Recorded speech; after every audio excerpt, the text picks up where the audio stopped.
ఎపున్నే అనగా అర్థం ఏమిటి? ప్రత్యేకపరచబడినవాడు. చెప్పండి అందరూ, ప్రత్యేకపరచబడినవాడు. ఈ ప్రత్యేకత అనేది ఆ కుటుంబంలో ఎలా ఉంది అని అంటే, ఇశ్రాయేలీయులు చేసే పాపాలలో, ఆ లోక సంబంధమైన పాపాలు, ఆ విగ్రహారాధన, సణుగుడు గొణుగుడు, మోషే మీద తిరుగుబాటు చేయటం, చాలా పాపాలు జరిగిన ఇశ్రాయేలులో ఈ అరణ్యములో పాపాలు చేశారు, ఎడారుల్లో పాపాలు చేశారు. ఈ పాపాలలో ఈ యెఫున్నె కుమారుడైన కాలేబు ఏ పాపములో కూడా పాల్గొనలేదు. చెప్పలు కొట్టండి ఒకసారి అందరూ. ఏ పాపములో పాల్గొనలేదు. కారణం ఏంటంటే ప్రత్యేకించబడినవాడు. ఈనాడు సంఘములో విశ్వాసులు ఈ కాలేబులాగా ప్రత్యేకించబడిన వారుగా మనం మారాలి. నువ్వెవరు కొడుకువయ్యా అంటే యెఫున్నె కొడుకుని నేను. మరి నువ్వు చేసేది ఏంటంటే, నా తండ్రి పేరుకు తగ్గ రీతిగానే నేను బ్రతుకుతున్నాను అంటున్నాడు. నీకుందా సవాలుకరమైన జీవితం? నా తండ్రికి తగ్గట్టుగానే. నా తండ్రి యెఫున్నె, ఆయన పేరు అర్థము ప్రత్యేకించబడినవాడు. నేను ప్రత్యేకంగానే బ్రతుకుతున్నాను, నా తండ్రికి తగ్గట్టుగా బ్రతుకుతున్నానని ఈనాడు సంఘం చెప్పాలి, విశ్వాసులు చెప్పాలి. మరి అలాగూ తండ్రికి తగ్గట్టుగా, సంఘానికి తగ్గట్లుగా, యేసుక్రీస్తుకు తగ్గట్టుగా నువ్వు బ్రతుకుతున్నావా? ప్రత్యేకించబడినవాడు ఏంటంటే అర్థము? ప్రత్యేకించబడినవాడు. అంతేకాదు, ఈ యెఫున్నె అనగా మరొక అర్థం ఏమొస్తుందంటే, స్థిరపరచబడినవాడు. ఏమర్థం అండి? స్థిరపరచబడినవాడు. ప్రియరా, సంఘములోనండి దేవుడు ఆత్మలను, విశ్వాసులను లోకములో నుండి ప్రత్యేకపరచి, దేనిలో నుండి? లోకములో నుండి ప్రత్యేకపరచి, ఆ తరువాత దేవుడు చేసే పని ఏమిటంటే, వారిని దేవునిలో, తన సంఘములో స్థిరపరచాలి అనేది దేవుని ఉద్దేశం.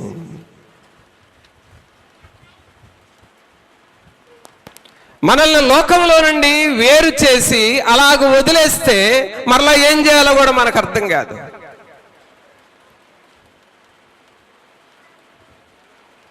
మనల్ని వేరు చేసి మనల్ని ఎక్కడ పెట్టాలో అక్కడ పెడతాడు. అది ఎలాంటిది అనంటే, నారుమడి నాటు చేను ఆ సంబంధం ఇది. ఏంటది? నారుమడి నాటు చేను. నారుమడి అంటే ఏమిటి? విత్తనాలన్నీ ఒక చోట పోసేస్తాం, అది నారుమడి అవుతుంది. ఆ నారుమడిని ఏం చేస్తున్నాం? దాన్ని పెరికి పీకి ప్రత్యేకపరిచి దానిని సరైన స్థలంలో నాటుతాము. అదే పండి ఈ రోజున అది పంటగా వస్తా ఉన్నది. ఇక మీటింగ్స్ అయిన తర్వాత ఇక బయలుదేరతారు మనోళ్ళు. దేనికి? ఆ పంటలను కోయటానికి. నారుమడి వేరు, నాటబడిన చేను వేరు. అలాగే మనల్ని కూడా దేవుడు లోకములో నుండి ప్రత్యేకపరుస్తాడు. తర్వాత ఏం చేస్తాడు? వదిలేస్తాడా మనల్ని? వదిలేయడు.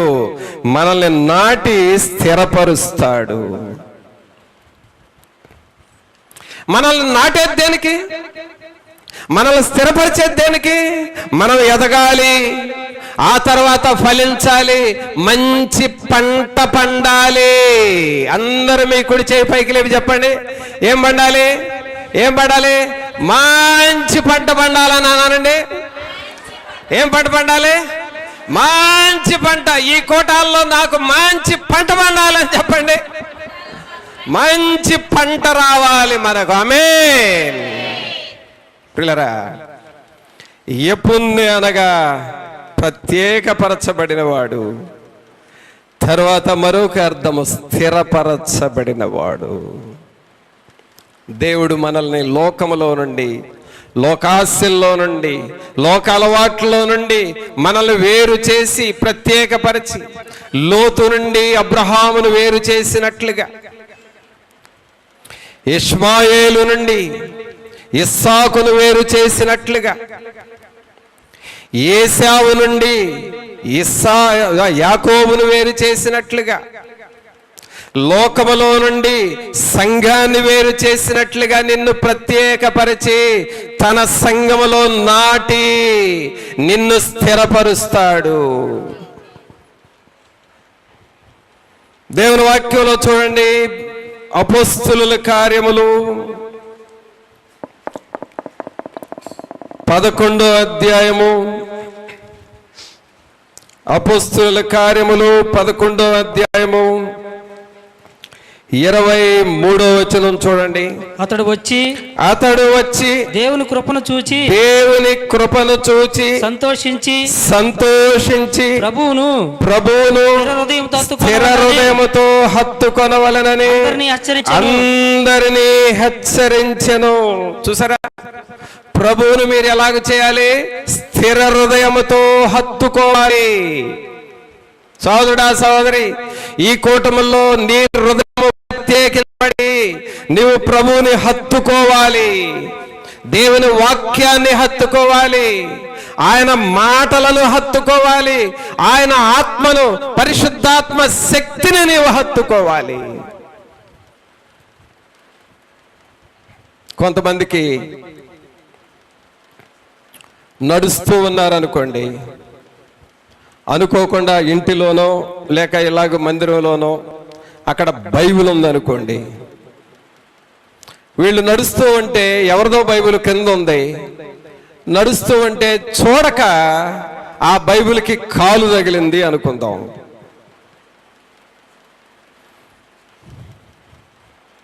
కాలు తగిలినప్పుడు తగిలితే తగిందిలేని వెళ్తారా? వాళ్ళు వెళ్ళరు. వాళ్ళు ఏం చేస్తారు? క్రిందకు వంగుతారు, ఆ బైబిల్ పట్టుకుంటారు, ఆ హృదయానికి హత్తుకుంటారు, ప్రభువా క్షమించు అని అంటారు. ఆ బైబిల్ని హత్తుకోగానే ఆ కాలుకు బైబిల్కి కాలు తగిలింది చూడండి, ఆ పాపం పోయిందని అనుకుంటారు. అంటే ఆ బైబిల్ని అలాగ హత్తుకుంటారు. కొన్నిసార్లు ఏదైనా భయం వేసింది అనుకోండి, బైబిల్ తీసుకొని అలాగ గుండె మీద పెట్టుకొని హత్తుకుంటారు. అది హత్తుకోవటం అని అర్థం. కానీ ఇక్కడ ప్రభువు దేవుని వాక్యం పౌలు గారు రాస్తా ఉన్నాడు, అతడు వచ్చి దేవుని కృపను చూచి సంతోషించి ప్రభువును స్థిర హృదయముతో హత్తుకొనవలెనని అందరినీ హెచ్చరించాను. పిల్లల గమనించండి, లోతు నుండి వేరైన అబ్రహాము దేవునిని హత్తుకున్నాడు.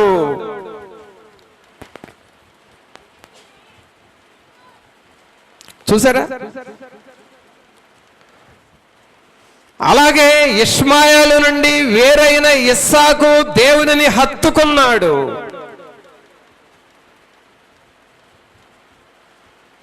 అలాగే ఏశావు నుండి వేరైన యాకోబు దేవునిని హత్తుకున్నాడు. అనగా దేవునిని హత్తుకోవటం అంటే ఎప్పుడు సాధ్యం అనంటే నీవు పాత వాటిని వదిలిపెట్టాలి. లోతుని వదలాలి, ఇష్మాయేలును వదలాలి, ఏశావును వదలాలి, లోకాన్ని వదలాలి. అప్పుడు నీకు దేవుని హత్తుకోవటం వీలవుతుంది. ఇప్పుడు ట్రెండ్ ఎట్లా అయిపోయిందంటే, సంఘంలో ట్రెండ్ అంటే ట్రెండ్ కంపెనీ అని మళ్ళీ వస్త్రాల షాప్కి వెళ్ళారు, లేనిపోయింది. ట్రెండ్ కంపెనీ దాని గురించి కాదు నేను చెప్పేది. ట్రెండ్ ఇప్పుడు ఎలా అయిపోయిందంటే, రెండు ఉండాలిరా మనకి. ఏముండాలి? రెండు ఉండాలి. రెండు ఉండాలంటే ఏంటి అంటే అర్థం ఏంటి? అటు లోతు కొద్దిగా ఉండాలి, మరీ లోతును పూర్తిగా వదిలేయకూడదు మనం. అటు అబ్రహాము ఉండాలి, అటు ఇష్మాయేలు ఉండాలి, ఇస్సాకు ఉండాలి, ఇటు ఏశావు ఉండాలి, యాకోబు ఉండాలి. అలాగే లోకం ఉండాలి, సంఘం ఉండాలి. ఇటు అవిశ్వాసిగా కొంతకాలం ఉండాలి, ఇటు విశ్వాసిగా ఉండాలి. ఈ ట్రెండ్లోకి వెళ్ళారండి జనాలు. ఇప్పుడు వీళ్ళు అనుకుంటారు మనం కూడా భక్తి చేస్తున్నాం అని అనుకుంటారు. వెనకడికి కూడా ఒక పాస్టర్ అంట, ఎవరిదో కోడి ఇంట్లోకి వస్తే వాళ్ళ ఆవిడకి చెప్పాడంట, ఈ కోడిని కప్పెట్టు, కోట ముగించుకొని వచ్చిన తర్వాత కోసుకు తిందాం అన్నాడంట. అది ఎవరితో? ఆయన అక్కడికి వచ్చి ఆదివారం ప్రసంగం చేశాడంట. మరి ఎందుకు చేశాడో మర్చిపోయి చేశాడేమో. నీ పొరుగువాని దగ్గర దేనిని ఆశింపరాదు అని బోధ చేశాడంట. ఇంటికి వచ్చిన తర్వాత మంచి కూర వండి పెట్టిందని నా భార్య అని చెప్పి ఆమె దగ్గరకు వచ్చి, ఏమ్మా ఉదయం పట్టిన కోడిని ఏం చేసావు, కూర వండేవంటే లేదయ్యా లేపాను వెళ్ళిపోయింది అన్నాడు. అదెందు నువ్వు? నేను మంచి ఎవరో దేవుడు పంపాడంట. అది మళ్ళీ మరి ఇంటికి వచ్చింది దాన్ని వండి పెట్టమని నేనంటే ఎందుకు వదిలేవంటే, నువ్వేం చెప్పావు వాక్యం ఇవాళ చర్చిలో, నీ పొరుగువాని దగ్గర దేన్ని ఆశింపరాదని చెప్పావు కదా, మరి అందుకని నేను వదిలేశానంటే అప్పుడు అంటాడంటే నా పిచ్చిదానా, అది సంఘస్థులకు చెప్పాను నీకు కాదు చెప్పింది అన్నాడంట. అంటే ఈయన కుటుంబానికి ఒక మెసేజ్, ఈయన సంఘానికి ఒక మెసేజా? అది కావాలి ఇది కావాలి, ఎలాంటి వాళ్ళు తయారవుతున్నారండి. సోదరుడా, వాక్యమే బోధించు, నీకైనా అదే వాక్యం, వినే మనకైనా అదే వాక్యం.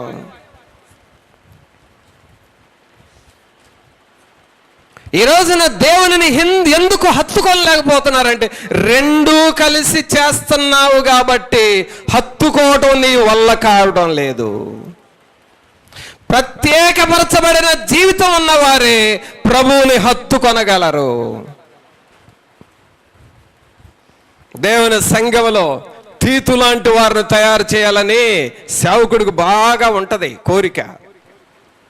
సంఘములో తీతు లాంటి వాళ్ళని మనం తయారు చేయాలనుకుంటాడు, తిమోతి లాంటి వాళ్ళని తయారు చేయాలనుకుంటాడు, ఎపఫ్రా లాంటి వారిని తయారు చేయాలనుకుంటాడు. సేవకుడికి కోరికలు ఉంటాయి.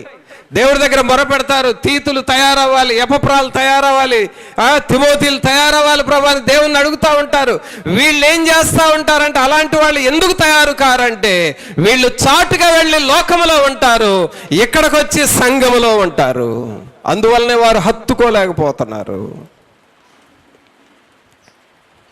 పిల్లరా, ఈనాడు ప్రభువు చెబుతా ఉన్నాడు, సంఘములో నీవు ప్రభువుని స్థిరముగా హత్తుకోవాలి. మొదటి పేతురు చూడండి, మొదటి పేతురు 5వ అధ్యాయము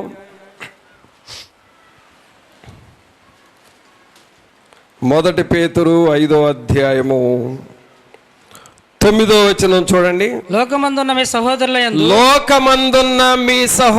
యందు ఈ విధమైన శ్రమలే నెరవేరుచున్నవని ఎరిగి విశ్వాసమందు ఇక్కడ చూడండి ఏమంటున్నాడు, విశ్వాసమునందు స్థిరులై వారిని ఎదిరించుడి, తన నిత్య మహిమకు క్రీస్తునందు మిమ్మును పిలిచిన సర్వకృపానిధియగు దేవుడు కొంచెము కాలము మీరు శ్రమపడిన పిమ్మట తానే మిమ్మును పూర్ణులనుగా చేసి స్థిరపరచి బలపరచును. ఆమేన్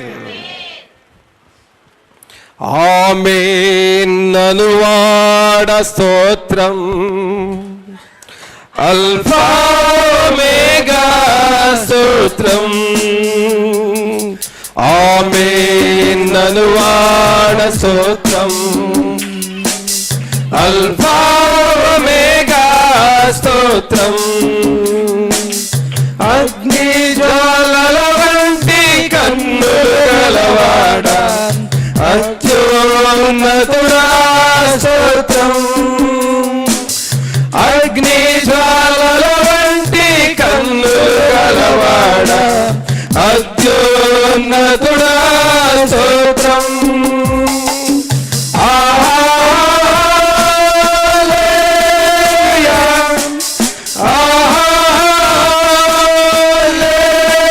హల్లెలూయా హల్లెలూయా.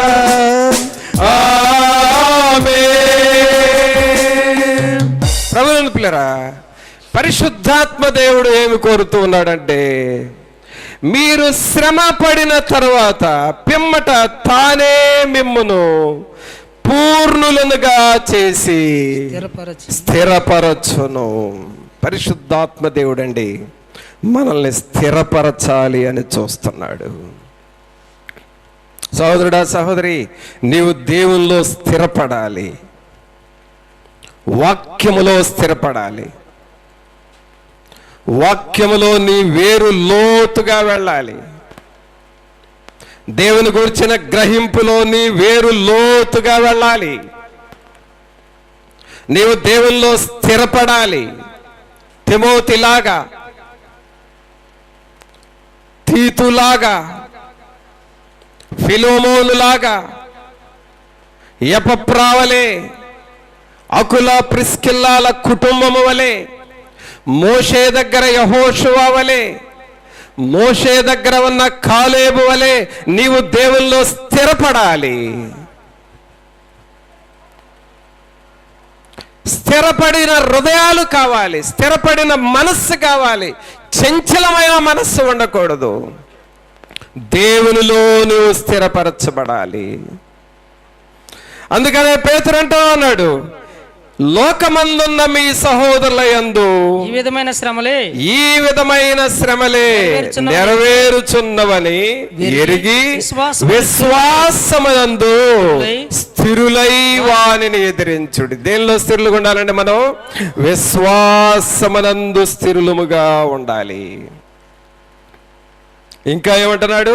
తన నిత్య మహిమకు క్రీస్తునందు మిమ్మును పిలిచిన సర్వకృపానిధి యగు దేవుడు కొంచెము కాలము మీరు శ్రమపడిన పిమ్మట తానే మిమ్మును పూర్ణులనుగా చేసి, చూసారా, పూర్ణులనుగా చేసి అంటే భక్తిలో విశ్వాసంలో మనల్ని సంపూర్ణులుగా చేసి స్థిరపరచి బలపరుస్తాను అంటున్నాడు.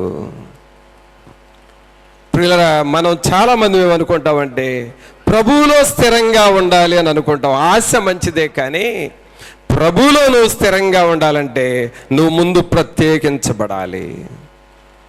ప్రత్యేకత ఉన్నవారే స్థిరపరచబడతారు. ప్రత్యేకత ఉన్నవారే బలపరచబడతారు.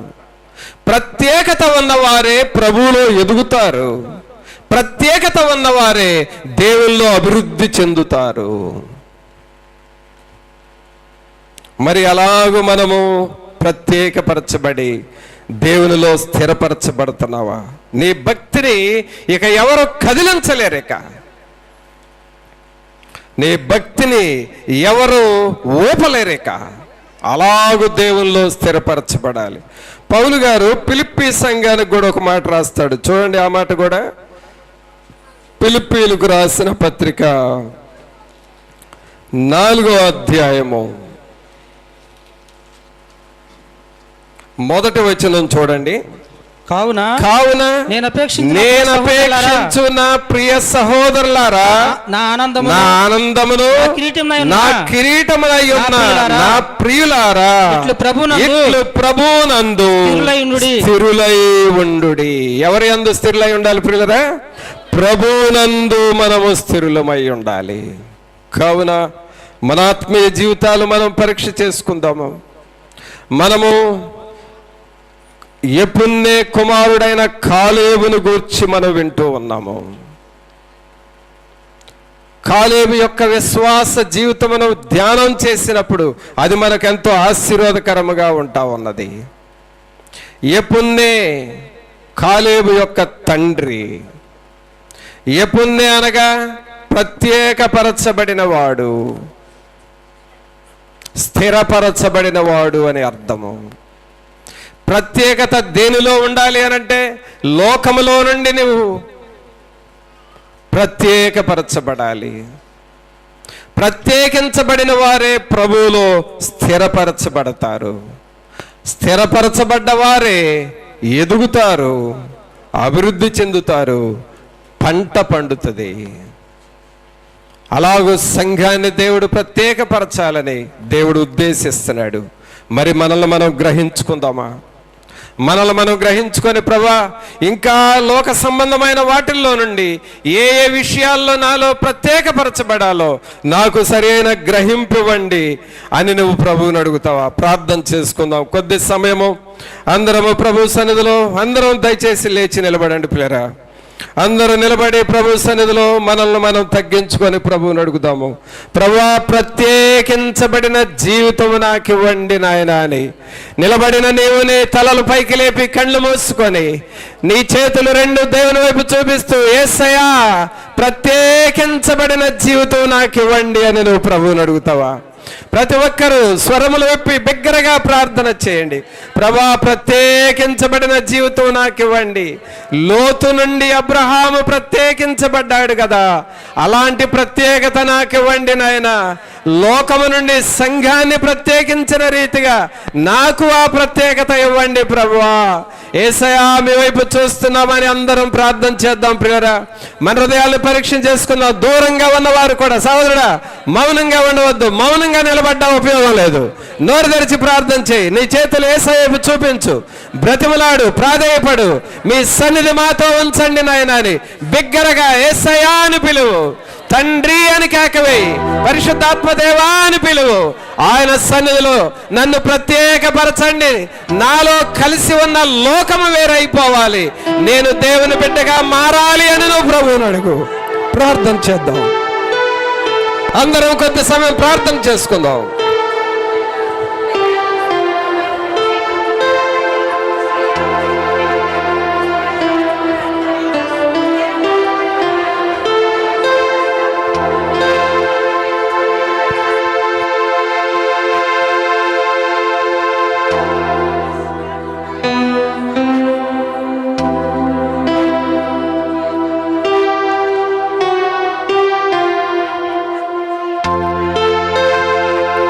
హృదయమును పరిశీలన చేసుకుంటూ ప్రార్థన చేసుకుందాం. ప్రియ ప్రభువా, ఈ మధ్యాహ్న కాలం ముందు నాతో మాట్లాడిన ప్రతి మాటను బట్టి కూడా నీకు వందనాలు ప్రభువా. నా జీవితంలో ప్రత్యేకత చాలా ప్రాముఖ్యమైనది నాయన. ప్రభువా, ఈ ఉదయ కాలము నిజముగా నాలో ప్రత్యేకపరచుకోవలసినవి ఎన్నో ఉన్నాయి కదా. వాటన్నిటిని ఒక్కసారి ప్రభువా నా గ్రహింపును మీరు దయచేయండి నాయన. ప్రభా, యాకోబు తన తండ్రికి పేరు తగ్గ విధముగా తన జీవితంలో ప్రత్యేకత ఉన్నది నాయన.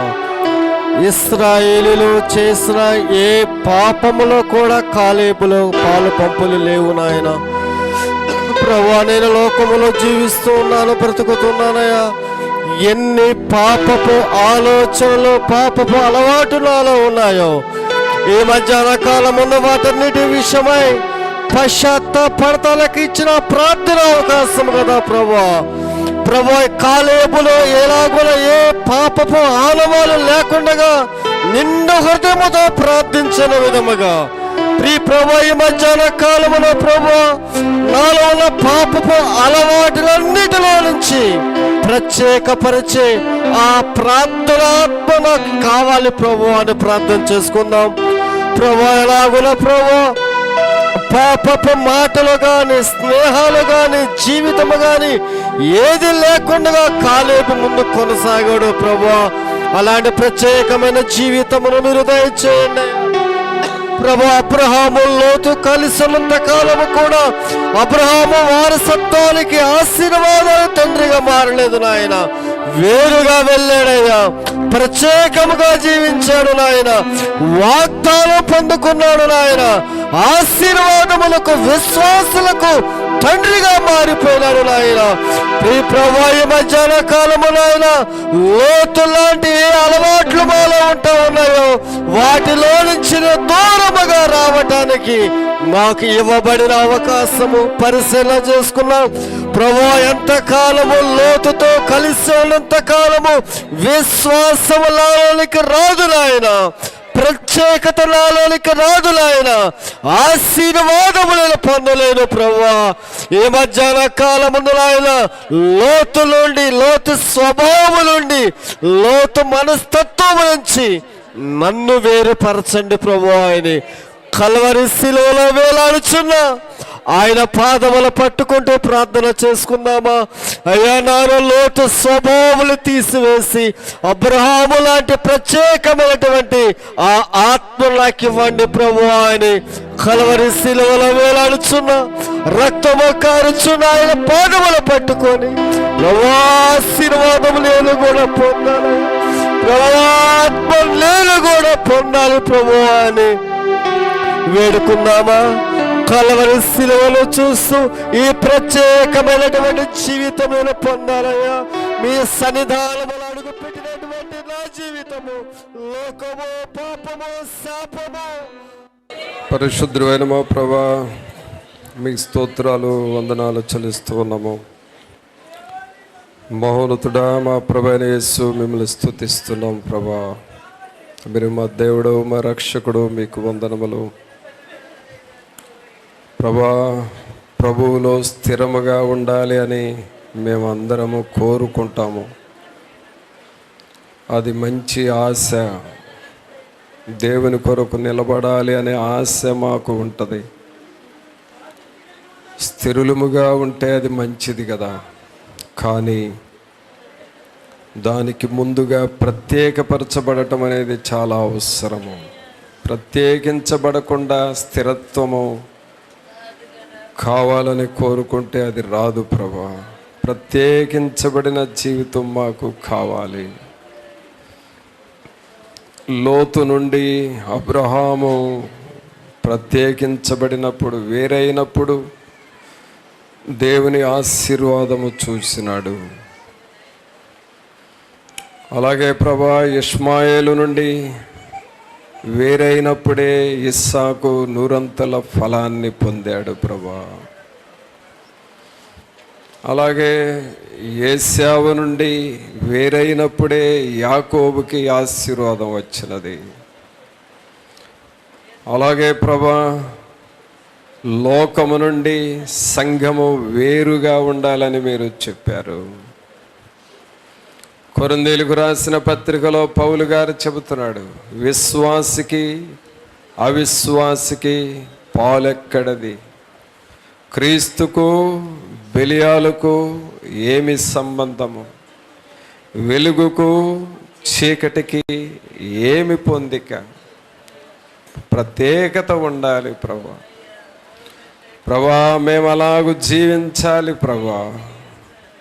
మేము అలాగూ జీవించినప్పుడే మమ్మల్ని స్థిరపరుస్తారు, సంపూర్ణులుగా చేస్తారు ప్రభా.